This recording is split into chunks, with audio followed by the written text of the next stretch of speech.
All right, let's do sound check. Check, check, check. Check, check. Check, check. Good on my end. Yep, sounding good. All right. It's the iPhone speaker. Welcome everybody to Can Hammer Podcast, episode 163. I'm your host, Darren, and tonight I have special guest, I'm going to call the true shield captain, Erik Trock. Welcome, Erik. Hey, thank you. I just want to make known Jeff Robinson is the true shield captain. That's true. That's true. Rest in peace, Jeff. Yeah. Now, if it wasn't obvious already, Erik is American. Oh, yeah. And he recently invaded Canada up in the capital city, Bloodbath, and actually was the only other person other than Jim to go undefeated, which is amazing. And big disclaimer, if you don't like two people nerding out about Custodes, you should probably not watch this episode. But just like my episode with Shane, I'm going to have a good chat with Erik about his Custodes list.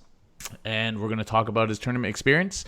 And so what we're going to do is going to get right to it because we've got a little bit of a time limit. But we wrapped up most other things about CCBB yesterday.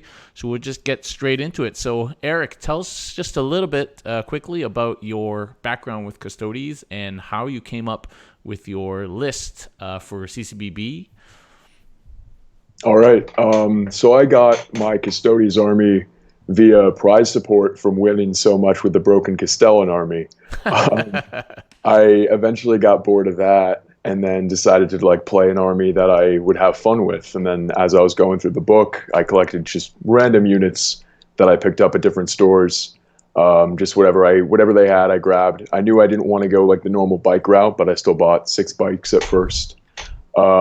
Eventually, I was looking through the book to actually build a list after I stopped doing the Castellan and realized that they actually had a lot of play in doing a sort of anti-meta, not a usual list. The list really doesn't have much shooting. The shooting is just support for the combat. And this is before the Forge World stuff came out, right? Yeah, this is before the Forge World stuff came out.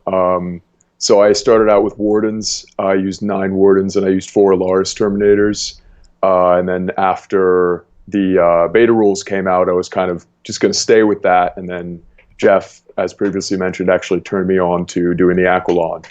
And I tried that and thought they were really cool models. So I bought a bunch from actual Forge World because the casts that I originally got my hands on were pretty bad. So went and got the actual Forge World models, and I've been converting them. And they're pretty cool. They're pretty cool models. I have to say they work pretty well. Yeah. But yeah, I really enjoy how the Custodes play. I like an elite army. I've only been playing competitively for about a year and a half, but the Castellan list really did well, obviously. But the Custodes, I'm actually really enjoying playing a lot more because Castellan is 5 out of 6 games, it's just a blowout. Yeah. And then the one game is it's a pretty difficult challenge, and usually I lose that one game, whether that's to Brandon Grant, I lost to at Nova last year, and then Sean Naden, I lost to at BFS. And the Custodes, on the other hand, it's every game I play is a difficult game. I can play against Blood Angels, which was actually the first I played against. Blood Angels Dreadnoughts was the first game that I played with them, and I was like, am I going to lose this? Because it's such a difficult army to play, the Foot Custodes at least, that it's a lot of fun every single game. And I first came across you, actually, you were playing Nick Nanavati on his stream. Yeah. And I can't remember what army he was playing, but you were playing your 4 Alaris 9 Wardens list. And he was using Orcs. I needed some practice against Orcs at that point for LVO, because I built the army and painted the army up for LVO. A different army, I ended up selling the original army actually because I wanted to paint it better. But I needed some practice against Orcs, so Nick doesn't live too far away from me, so we decided to meet up and have a game, and he asked if we could stream it, and then we did, and luckily that kind of caught on a bit for the Foot Custodes, which was nice. So yeah, because at the time I was still deep into bikes, but was getting sick of playing bikes. Yeah, and then I saw that, and that opened my eyes to Foot Custodes, and I had all those models. I just never really played them. The Alaris didn't seem particularly good, and then so that was "Whoa, I gotta go to foot Custodes." And since then, I've never looked back. I played the bike list at one tournament because it was ETC style, and bikes are okay in ETC. But other than that, my bikes never leave my shelf. I love the foot style kind of denial, very tricky to play. Like every model really counts for a lot. Yeah. That kind of style, very point denial. Like it's really fun to play. It doesn't take long to play, and it transports easy too. Yeah, definitely. I've got a small figure case that I won at BFS last year that I've been using for my entire army, and then some for the whole season. So yeah, it's a very compact army, and like you said, every model counts, which is nice. I like that. I like that aspect of it. The strategy is basically cover and move, which if you don't know is military strategy, which constitutes hiding in cover. And then somebody basically providing overwatch fire over you so you don't get shot, and then moving from cover to cover. So that's honestly how the army plays, is that it's presents a threat, but it also has a lot of denial ability with the small units, and they're also very beefy units. So a lot of the time I'm not getting shot at all. My game 4 against Deathwatch, that's obviously a very shooty army. He shot 1 unit the entire game. Yeah, yeah. So yeah. it presents a lot of small targets.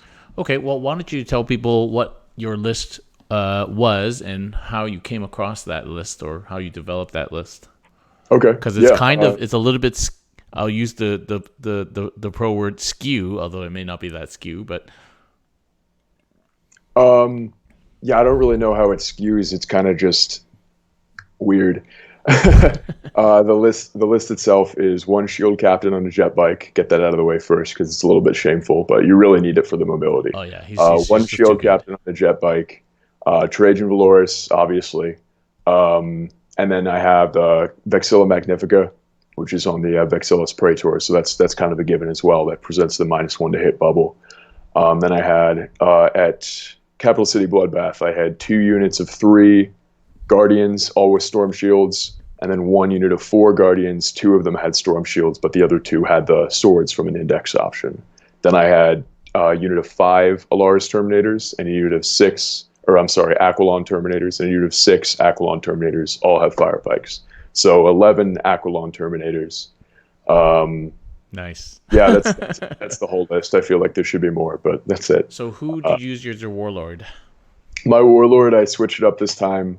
I'm using the Vexilla as my warlord because. And why did you switch that? Because I've done the same thing. Okay. So originally I had Trajan as my warlord because obviously Trajan's the warlord, right? And he has Champion of the Imperium, which is one of the best warlord traits in the game. I'm sure we'll talk about that a little bit later with the controversy there. But what he does is he allows, or rather the warlord trait itself, allows everyone within 12 to act as if they were a character for the purposes of heroically intervening. So every model in the army, or every unit in the army, as long as it's within 12, can heroically intervene. That's amazing, and I use that 90% of the time. The reason I switched it, originally I switched to the bike captain so I could take advantage of the +1 deny warlord trait against chaos matchups. But a lot of the time I use the bike captain as like a solo guy, so he goes out and does whatever he needs to do. He's usually away from the army, and obviously you have to keep your warlord the same throughout all the games. So if I'm trying to use Champion of the Imperium, then he kind of doesn't really utilize that as much as possible. But the Vexilla, on the other hand, is always in the center of the army, trying to provide -1, activating the Vexilla teleport homer stratagem, which is one of the main keys to how the list works. So he's always going to be in the middle. So he's going to be in the middle, being able to deny. He's going to be in the middle, providing support with the Champion of the Imperium. Yep. I was using him with the Feel No Pain just to make him extra hard to kill. But actually, he doesn't tend to get shot or hit that often. And if he does, I'm basically lost the game anyway. So I'm going to start using that. 'Cause after seeing your thing, I'm going to start using that heroic trait again. That's some secret tech there. Oh, yeah. Yeah, that's one of them. It's overlooked a little bit. But it's because it doesn't add any pluses or minuses or anything that we usually consider to be ideal. But I think anything that makes units more versatile and how they can move and what they can do is one of the most incredible things that any army can do. I forget who originally said this, and I heard this, but I want to say it was Jeff again. Um, but one of the things that I heard is that, and I really took to heart, was that things that like warlord traits and strategy, or warlord traits and relics that affect other units, that's what really is the kicker, not the extra damage, not the feel no pain, not the -1. And that's great for that one guy, but anything that can branch out to the entire army and affect the other arm and the rest of the armies is really, really clutch. Can be really clutch in a lot of situations. And it's a big aura too. Yeah, like 12 inches, a big aura. 12 inches is a really big aura. And that's only one model in the unit, right? So it's not model by model. It's toe in, just like any other aura. Then the whole unit, as far as they stretch down, which is pretty long for most of the units because the bases are large. Obnoxiously large. yeah. The 50 millimeters on the Aquilon Terminators is obnoxiously large. Yeah. Okay, and why fire pikes over the bolters? Is it just for like can't charge me sort of thing, or? Yeah. So it's originally I thought that the bolters were much better because it's 10 more points for a fire pike. But again, it's not about damage output; it's about utility. This is what I learned, kind of just talking to people and thinking about it a lot more. Is that it's about the utility of auto hitting instead of just hitting on 2s, rerolling 1s. So, which is awesome because 4 shots at strength 5, rerolling everything is pretty good. But that's the bolters. But the thing that the fire pikes allow me to do is intercept. Intercept with auto hitting. We have a 2 CP intercept stratagem that allows like any deep striking unit within 12 to get shot at. And if you're within 12, you need to be within 12 to charge me. So anything that's planning on charging me, like Bloodletters, like Gene Stealer Colt, like anything that's coming in to charge me is going to get hit by those fire pikes. And that's 21 hits, not 21 shots, 21 hits, strength 6 -1/1 damage. And if you don't know what that does to Acolytes, then you're going to be really sorry if you try to deep strike some Acolytes, because there's going to be 4 left, and then they have to charge, and then I get Overwatch unless you cast whatever the psychic power is to deny Overwatch. But still, there's going to be 4 left after that. Same thing with Bloodletters. There's going to be 6 left out of 20. Pink Horrors, it even kills 14 of those. So anything that's toughness 3 just wipes. Kills, I think, 3.5 aberrants. So that's worth it for 2 CP because they're going to come in, they're going to wreck face. But if 3 of them are dead from just the intercept just coming in, then another 3.5 are dead from Overwatch. So that's most of the unit. So it's almost negligible. And you take one on all 11. Yeah, 1 on all 11. I was thinking about switching that up for a few things, but I'm like, whatever. Yeah, so that's like 110 points, right? What's 110 points? So that's 110 points on top of the bolters to have the 11 flamers. Oh yeah, an extra 110 points on the whole group. Mm-hmm. Okay, I might have to try that. I was going to try your list next week just to see how fun it is. Okay, yeah. I don't own that many Aquilons, but I got a Lars. I can just proxy them in. I've got some cast ones if you want them. I'm the proud owner of about 18 of them right now. So. Oh, nice. Okay, well, so we'll go straight into your games. We don't have to necessarily talk about every single game in a lot of detail, but what I usually ask my guests to do is to maybe pick a couple of moments in some of your games that were really good or awesome, or some secret tech or something, and then a couple of times maybe where things didn't go well or you thought you were going to lose, or that sort of thing. We'll get the last one out of the way right quick, because game 1 was a real nail biter. I would have lost the game if my opponent picked better secondaries. He played 15 Custodes bikes and 3 assassins, and then 2 shield captains. Okay. And against a normal army, that's not that scary, but against my army, which is not a normal army, that's very scary, because he does similar things to what I do, but he moves a lot faster. Yeah. And luckily it was his first time playing the army, so I had a lot of skill advantage on that end, just because he usually plays Jakari, he said, and I think he usually does very well. So he wasn't a bad player, but just his first time playing the army, I was able to kind of outmaneuver him a lot of the time, but again, he can move 14 inches and I can move 6. So a lot of what he was trying to do is really easy, which is charging me and having me not charge him. But one of the key things in that game was that I came down with both units at the same time. One of them had to kill a Calexis assassin. Then I was going to try to charge into a Vindicator assassin to get the back objective and kill that for an extra kill. The Calexis assassin rolled, what was it, 4 out of 8. 4 out of 8 4-ups were fails. So I only got 4 wounds through, or four, no, not 4 out of 8. I'm sorry, 4 out of 12 4-ups. So I only got a third of my wounds through, which did 2 damage, or which did 4 damage. I'm sorry. I hate D3s. So it had one. So yeah. So it had. No, this was the pikes. Oh, so the pikes. it all had 1 damage. So it only did 4 damage, which leaves him for 1 wound left. So I failed to get the kill. I failed to get the charge. Next turn, charging a different Vindicator assassin. He rolled 6 out of 7 4-up saves. And then the next turn, he rolled 6 out of 7 4-up saves again. So this was between turn 2 and turn 3. He only failed 6 out of 14 plus 14, 28. So 6 out of 28 4-ups on his assassins is what he failed. Didn't kill any of them. So I ended up winning that game 14-12 on turn 5. 14-12. 14-12, which is like the ultimate try-hard submarine score, but somehow that was our actual score at the end because nothing died the entire game. Are you scared of the mirror? Like, do Custodes scare you in terms of damage output?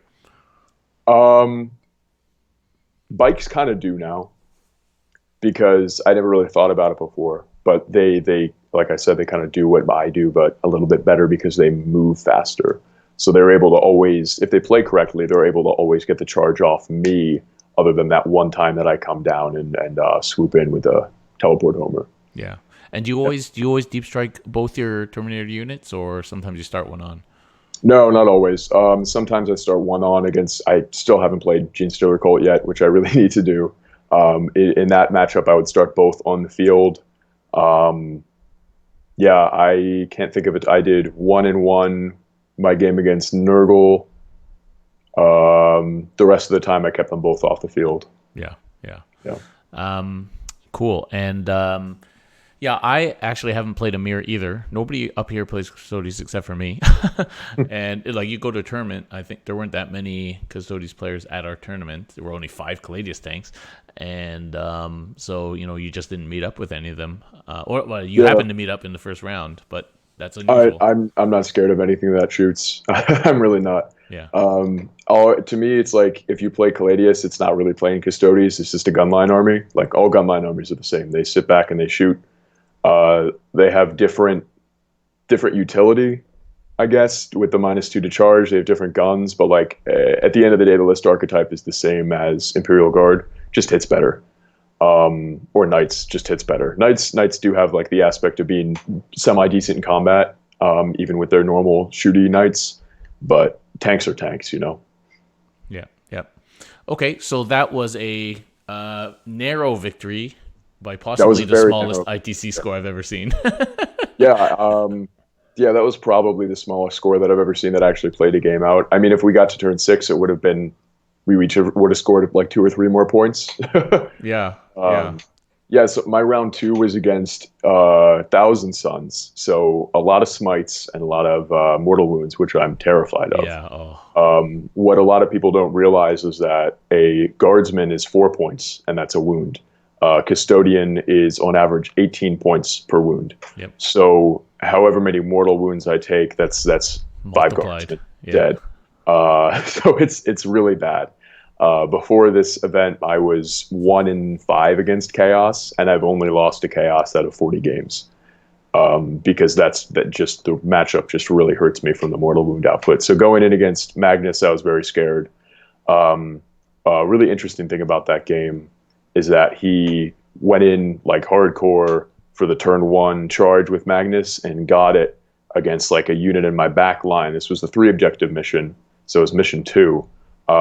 So he killed that unit with smites and with Death Hex, and then just being Magnus with his giant sword and all that. And I was down 7 points to 0 points at the bottom of 1. I scored no points to turn 1.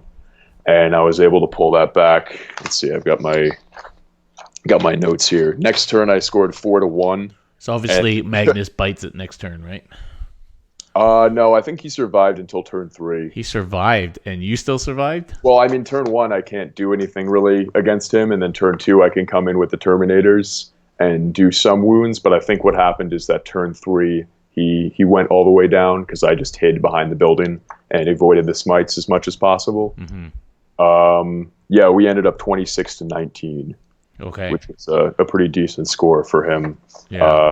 And a pretty decent score for me, being going in from 0-7, which was very scary. Yeah, I mean, Magnus getting in your Custodes line is pretty hardcore. I mean, I've had that guy do 10, 11 mortals with a single smite. Like, that just wrecks you. Yeah, he over 11 smited twice in his availability. And like Emperor 6-up saves don't protect you very much, I'm afraid.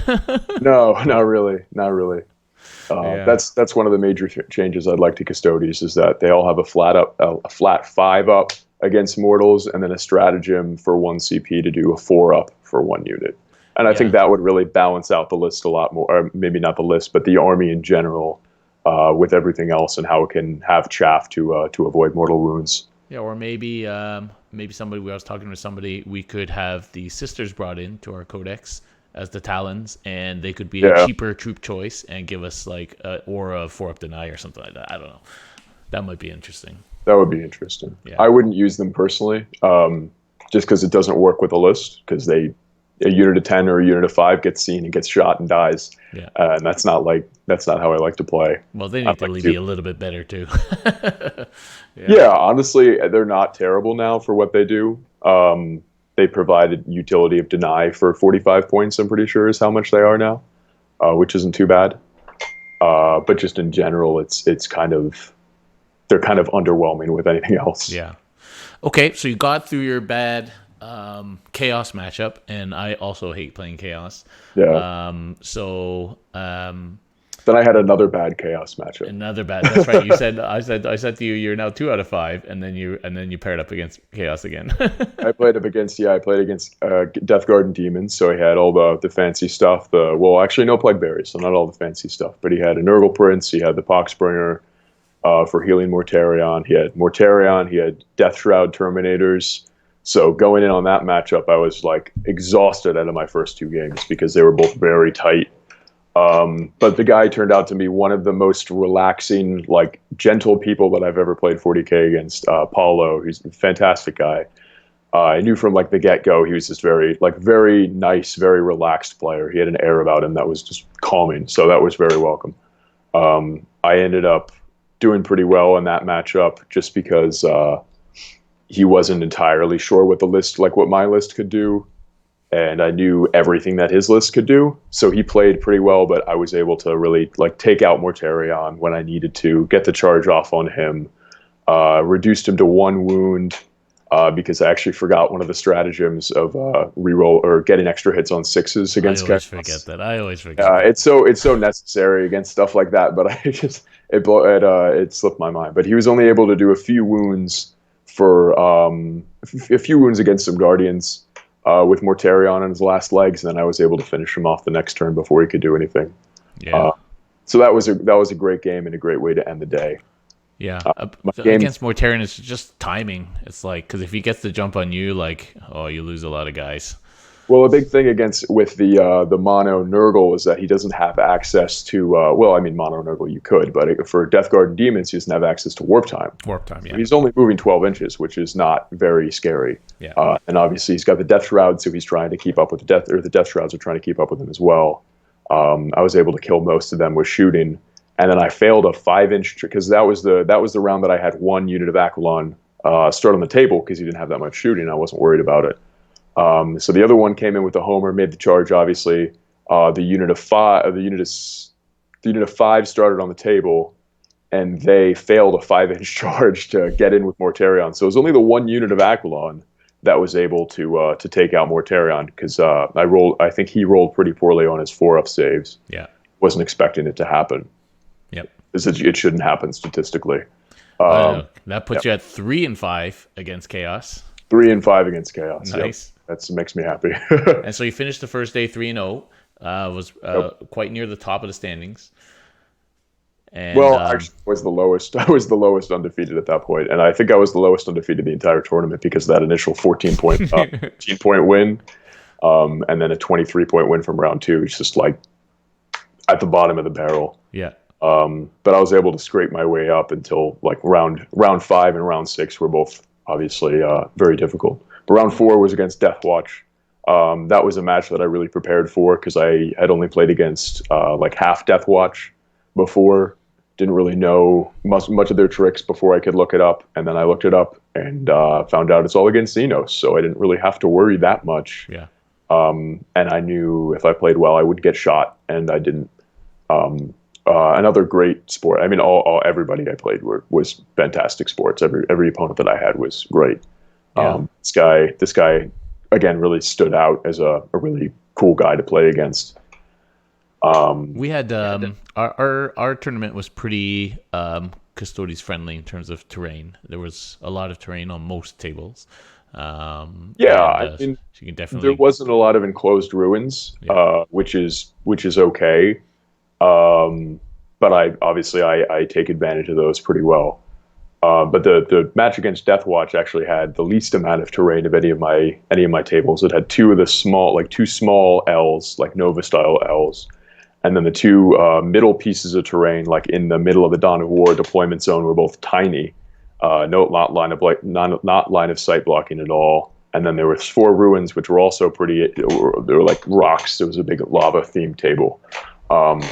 So I had to really hide and hope to get that charge off. And I think I ended up having to roll like a 5 or 6 inch charge with the teleport homer that turn. Because a lot of the time I can hide the Vixilla, either move him up or advance him up to get that extra distance just to be closer on turn 2. And that was actually the first time that I realized that I could use that stratagem twice. Because usually in the past iteration of the list, like I said, I had 9 Wardens and I had 4 Alaris. And I would almost always deep strike them at the same time to have the Wardens come in with the Homer, do the heavy lifting, and the 4 Alaris would hide in the back and kind of be a distraction. Like ultimate distraction card effects is what they did. Because if you don't deal with them, they're going to hurt you, but they're not a huge threat. But with the Aquilon, they're pretty evenly matched, having a unit of 6 and having a unit of 5. So I used that stratagem twice, once in turn 2 and once in turn 3. And worked out really well because turn 2 I was able to come in, wrap a unit, and kill a unit, wrap another unit, kill it on the next turn, and just do that the whole army. Yeah. Like I said, I got shot once the entire game. Yeah. I think on turn 5, and then turn 6 he just had 1 unit left, and we kind of stretched it out to keep getting those bonus points. But cool. It was definitely D3 damage with -4 does really well at killing intercessors. Yep. Yep. Yeah. So that makes you 4-0, and then round 5 you ended up against Tori, and Tori was playing like Talos and some flyers, and I think he had some good Dark Eldar. Yeah, he had Dark Eldar. We played at TGX. It was a great game. It was very tactical. On my part, as most of my games are, because against multiple disintegrator cannons, that's not something I want to be shot by. So I tried to make sure I didn't get shot as much. Yeah. So he had 2 units of 3 Talos, 1 unit of 2 Talos, 9 Grotesques, a Munculus, an Archon, 3 Ravagers, and 2 Planes. And he originally had the 3 Crimson Hunter Exarchs, took them out, and a battalion of like Calabites with another Archon for some CP. But he took out that stuff and added in the Grotesques specifically for an army like mine or me by name, because he was worried about not being able to get into ruins. And yeah. So we didn't have any enclosed ruins on our table on that game. So it was a lot of like really strategically placing models where they couldn't get shot with his angles. Obviously, the planes fly across the table, so they're going to shoot me no matter what. But being able to play the angles for the rest of the turns, because those can only pivot once. They're not Eldar, so they can only do their initial 90-degree pivot. Yeah. So that was a really hard game for me. Like just seeing the board, and then knowing what his list can do, and the potential mortal wound output from the Grotesques, and then the -2 from the Grotesques, and then obviously the Talos. doing. I think they do 2 damage each with 5 attacks at -2. So it's like Yeah. all at my invul for All the designed to kill custodians. yeah.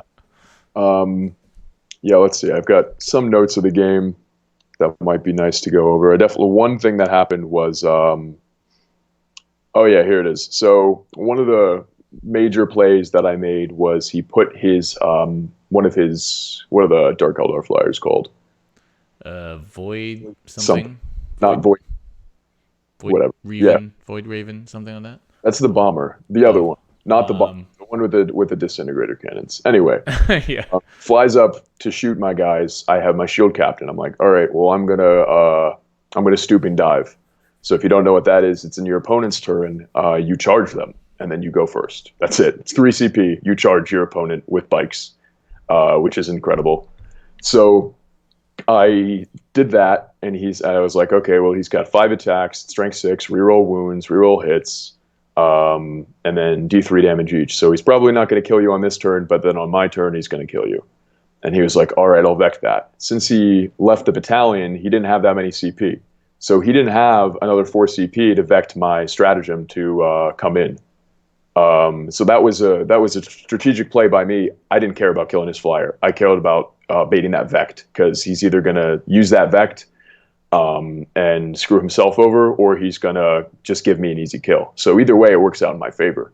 So I did that. He Vected it, which is exactly what I wanted. The next turn, I come in with the Alaris, or I'm sorry, with the Aquilon. I'm doing exactly what Val did on the stream, right? Yeah. I go in with the Aquilon. I make the charge against the Grotesques, or I'm sorry, I make the charge against the Talos.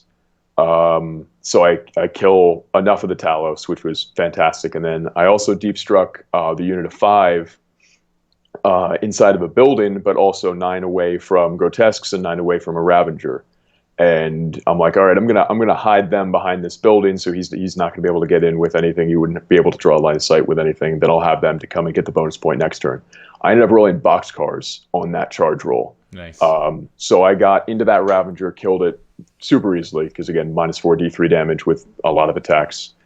They come into the Ravager, wrap around or hit the Ravager, pile in around the Ravager, consolidate to the objective to get the bonus point and to hold more for that round. So that was a 5-point round for me on turn 2, which was always great, especially when you're not expecting it. And then they were just the unit of 6 was able to take out enough of the Talos where they couldn't really retaliate. I didn't engage the Grotesques, so they weren't able to get in on me that turn. It was a really bloody game at the end. I had not a lot of models left, because he was able to take out of a lot of them with the plane, especially that unit of Alaris in the back, or the the unit of Aquilon in the back. He was able to run over and shoot and get around, because now that I wasn't behind the cover, I was able to be shot because I was strung out a little bit, which is okay by me. It ended up doing fine in the end. But he ended up killing like 3 or 4 of those, and he killed 3, and then I had 2 left, and then he killed another one in the next turn, and Talos are can be pretty deadly. You got to try and get the jump on them if possible. Luckily I was definitely able to get the jump on them. I don't think he was as aggressive as he could have been, and maybe should have been with them, because he did have an opportunity to really push for a turn 2 charge. And because he went first, he had the opportunity to get a turn 2 charge through the building on my on like just the guys that aren't supposed to get into combat or really do anything, which is the Guardians, and maybe do some damage there, and also push me up the board, because we were playing on Search and Destroy, and this was mission 5, so I don't know if we had a center objective. I don't remember if we had a center objective, but either way, just get me out of the center of the board, get me out of his deployment zone. But either way, it's a tough matchup for both of us, and I think we knew that going in, because like I said, we just played 3 weeks ago. But I was definitely confident in what my list could do to his list. But I was a little bit surprised at how much damage it took, how much damage his list dealt out to me. So I definitely a good experience playing against Dark Eldar, because that was a hard game, but a good game. Okay, and that's 5-0. That takes Yep. you on to the final table, and of course, I think you end up paring down Yeah. because of your first two games, and so you ended up playing Yoshi Diogo Pita with his obnoxious 8 flyers, and somehow still enough points for like 5 venoms and a bunch of other stuff. 7 Venoms. He had Seven 7. venoms, Yeah. Yeah. crazy. His list is like you look at it on his little display board and you just get upset. Not only that it's possible to use that, but like you know how well it can do things. And it's like anything that like I mean, not even just me playing Custodes, but any player looks at that and it's like, okay, Oh, heart sink. what do I do? It can get anywhere it wants. It can be all around the board. It will be all around the board. The Venoms move 19 inches because they're flayed skull. And then they can pop out their little guys to hold objectives. So I'm going into this, and I said to him, I've talked to him before, and I said, just give me some points, man, okay? Just just try not to destroy me too hard, because the table we were playing on only had 2 very small enclosed ruins that were like they were like this big, so not enough for any of my Aquilon to actually fit in. And they were both on either edge of the table. Like if this is the table, they were here. So not even in the deployment zone. So he went first, went like this with his plane, saw me from behind the ruins, shot a bunch of guys off. I go and I advance my Vexilla into one of those little silos. And then I think it was an overconfidence by him that I really didn't have any chance, because at that point I didn't think I had any chance. But he put his Venoms a little bit too close to get onto those 2 objectives. This is Crucible of Champions, so we have one here, one in the middle, and then one on either side like this. He put his Venoms a little bit too close, not just within 3, but like probably 1 away. So I was able to get a 6-inch charge over here, a 7-inch charge over here with a few guys, kill those Venoms, wrap around into those 2 enclosed ruins, and hide there the entire game with those units. I think the one on the left side came out once to take out some Calbite warriors. Otherwise, they wouldn't have held that objective. But yeah, my secondaries for that game were try to get as many points as possible. So it was recon, the end game holding objective, ground control, and then engineers. So as long as I just held out in those little ruins, I would get some points. That was my game plan. Yeah, because there's really, other than the odd flamer hit, you're in no way of interacting with 8 flyers. I have no way of interacting. No way at all. Or a shield captain. Yeah, who died turn 2 or turn 3. Yeah. It's like he's gonna do what he's supposed to do, which is kill one plane and then take some fire from somebody else and distract, and that's what I needed him for, and that's exactly what he needed to do. Yeah. So I was able to get a kill more hole. I was able to get a kill more, kill one, kill more, and then like soak fire from that unit of guardians that had to come out, poke their heads out to take out the Calabites there. Yeah. So one of the hardest games that I've ever played, one of the most tactical games that I've ever played. I'm still astonished that I was able to pull it out. What was the final score? The score was 26-25. Oh. And I don't think, let's see. That is close. But that's what it's going to end up being, right? Like, it's like, oh yeah, 1 bonus here, like, big so difference. I had 3 points to 3 on turn 1, 4 points to 2, this is for primary, on turn 2, 3 to 3 on turn 3, 4 to 2 on turn 4, and then 1 point turn 5 and 1 point turn 6. When you're like running out of stuff, yeah. I don't think that he knew that I could beat him at all, and I didn't think that I could beat him until turn 3, and then I realized, oh, I can actually beat him, and then really decided to start the music in my head and play my ass off to try to pull it out. And got all my engineer points, got all my recon points. I only got 2 ground control points because we had a stalemate for 4 turns or 8 rounds of combat of his Archon versus one of my custodians. So Archon didn't have the AP blade; it had the always wound on 2s. So it was like whoever rolls their 2 first, like they're the ones who are going to lose that stalemate. And it ended up being turn 5, and I rolled I had 2 wounds left, and I rolled 3 out of 4 2s, or 3 out of 5 1s. So I lost that guy, which lost me a hold more point, gave him a kill more point, lost me a ground control objective. So Almost that lost was you the like, game. oh yeah, that almost lost me the game. But I had one Aquilon custodian left, who hid behind a building, like cutting all the angles from the 6 flyers that were still alive. Um, One Aquilon custodian left at the top of the map, holding that objective. Only was able to get shot by one Crimson Hunter, and rolled his 3/4 ups to survive. He had to fail 2 of them, so it was pretty unlikely that he would have died. But he knew what he had to do, and he defended. He rolled his 3/4 ups and didn't lose a single wound. There you go. And that's what won me the game, by getting hold more and by getting that last ground control point. So Yeah. Awesome. So incredible game. Just very, very scary, very tactically based the whole time. Lots of trying to put him in a position where I had to consolidate into certain places and wrap some units. I was able to wrap a unit of Calobites and then hold an objective in the middle while holding another objective, and just a lot of decision making that was very very difficult and very in the moment, because it's one of those lists. He has one of those lists. It's very hard to create a game plan for going in, because he can play it in so many different ways. yeah. Obviously it shoots, but like movement wise, it's like, where am I going to go when, is very I'm not able to think about that before the game starts. Yeah. Because he has so much utility with his movement, and movement is absolutely the most important phase of the game. Yeah. Yeah. Well, so that made you 6-0. You ended up best general. You weren't going to beat Jim on paint score, that's for sure. No, And that's a really tall order. And yeah. yeah, I had one model in my army. Was partly beautiful. full. Yeah, it was beautiful, but it was, well, thank you. But only half of it was actually entirely done. Yeah. So yeah, right now I played shamefully with an army that was just undercoated. So it's black on, or white on black for the undercoat for the entire Custodes army that I'm painting non-metallic metal for the second time, because I hate myself, it seems. No, I love painting and I love non-metallics, but it's just going to take a very long time to Yes, it will. take a very long time to do it.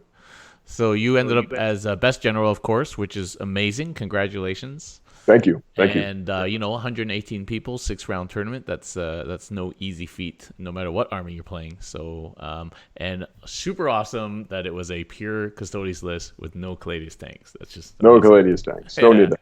Yeah, That's amazing. it was actually my best showing at a tournament ever, which I'm very, very happy about. I've never gone undefeated at a GT. I've won a GT, but I didn't go undefeated. But going 6-0 was definitely huge. I lost to Sean Naden round 6 at BFS last year, and that hurt a lot because I clocked myself out. And then just like a lot of near misses like that. At Nova, I felt pretty confident going into round 6 and ended up losing to Brandon Grant, which was I mean, he is one of my favorite people in the entire game. His character and his sportsman just attitude throughout every interaction that he makes is unmatched. So shout out to him. Fantastic opponent if you ever get a chance to play him. He's over on the West Coast.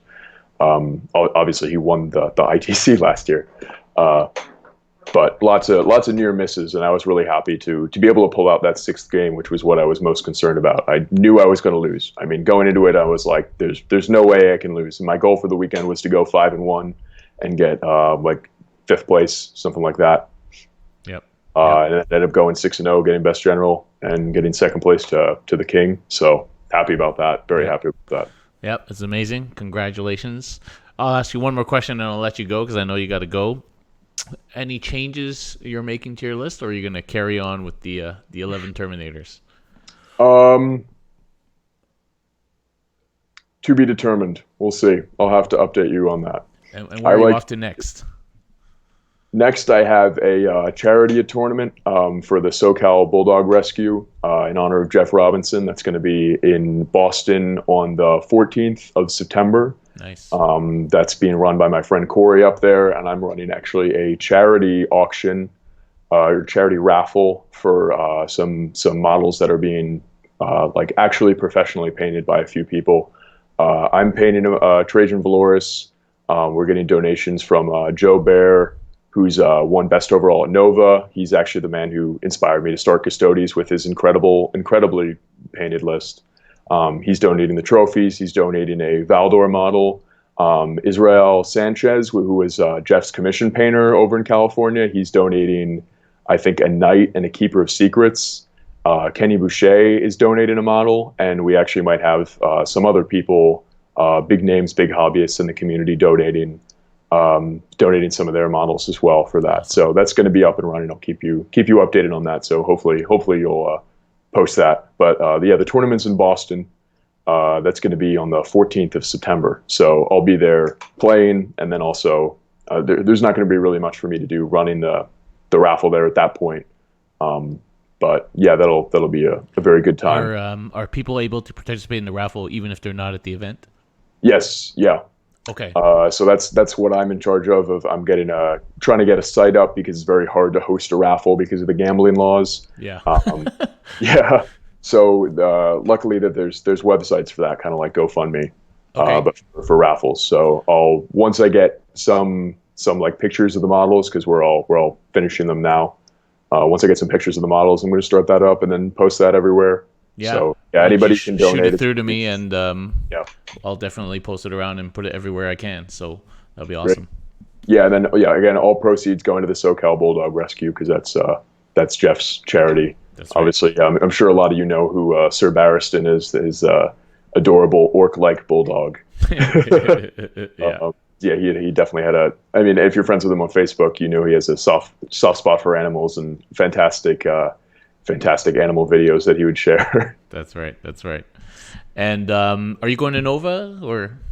I think I'm going to go to Nova. I don't think I'm going to play at Nova. Oh, okay. Yeah. I guess it's and then not, I'll also it's not that be far at. from you.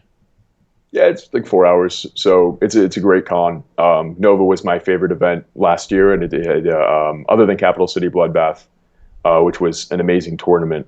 Nova was like my best, like most enjoyable time playing the game of 40K last year. But everything about Nova is amazing. Obviously, the GT champs are sold out, but they're probably going to have some attrition. So if you're in the area, you want to stop by, see if you can get a ticket. If you can't, just enjoy the con. I would definitely recommend it. It's an amazing time. You meet so many different people. There's so much going on all the time. There's painting classes. There's seminars. All kinds of things. So I've got Nova. I've got BFS. I've got the SoCal Open. Trying to hit another one at some point. And then obviously LVO. LVO will be fun. All right. Are you heading up the rankings in the ITC now for Custodes? I know Shane got the early lead from playing all this dirty soup. Yeah, right. So I won a 27-person RTT back in February, which they just got the score in like 2 weeks ago. And it's interesting. I actually want to touch on this.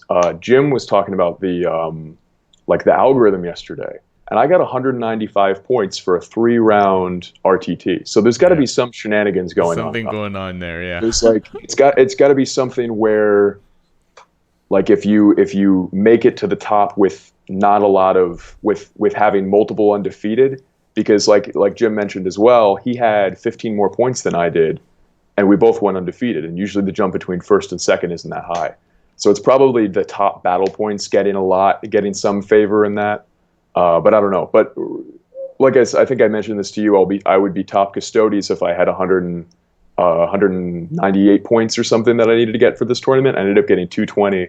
And then ATC came in, and somebody who ran like 3 Orions and got second place at Brohammer jumped me by 1.4 points. So I'm second. We're both like way higher than everybody else now. But I do have an RTT score that hasn't gone in, which would get me up 70 points. All right. So I'm well within the number 1 spot right now. Which so Shane's not going to win with his dirty souping. Shane's not going to win with his dirty soup. You know it.